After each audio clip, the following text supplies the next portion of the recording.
That's the distinction of bubble creation. How are you creating and maintaining? How you both agree the world occurs, because you see it a certain way, what you're speaking to, you're safe, I got you, you're mine, all that, and she agrees and is following. There's work involved in the shit. If you're going to lead a relationship, if you're going to have feminine follow you, you are responsible for it. Everything is there. So you are responsible that there's irritation, annoyance, this ain't worth it, you know, whatever energy was there for you.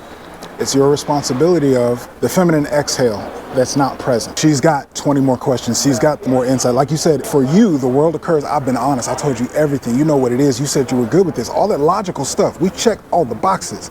And this is how you end up? Yo, fuck this. That is that feminine, and that's your job as the masculine to contain. All that is your responsibility inside of your containment. What you have led and created, your bubble down there that you've invited her to create. She's now in that bubble. Okay, this is nice, it's a little spacious, and things get bigger and the relationship gets bigger and that bubble's getting close. So she's actually got to brush up. Oh, you going over watch these girls' kids? Oh, you're not talking to me while I'm there? The exhale happens when your bubble is big enough to contain her. Masculine stays grounded to go and be with that emotion, to go and be with all that shit over there that she's getting and see it over your annoyance and frustration, over the logic of this shit don't make no sense. I told you this, that's not there. I'm not doing that. Everything that comes up for you has to be with that, see that, oh, she's not getting this. She's not seeing this. What's truly there, she is insecure that she has you, that she is not a fool. Whatever her real conversation is in the feminine emotion, and you calling that shit out.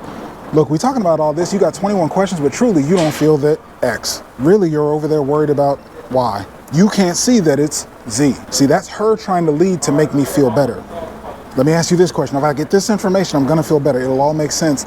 No, it'll make sense when it feels better. When she feels gotten, seen, understood, contained, and she's gonna have to feel it. The articulated words are not gonna come from her and her questions. It is gonna come from you feeling her emotion, your masculine containment, going out to be with her emotion and bring her back down to earth inside of your bubble. I know you feel about this. I know you got hurt. I know your feelings, seeing her, and that's the work of.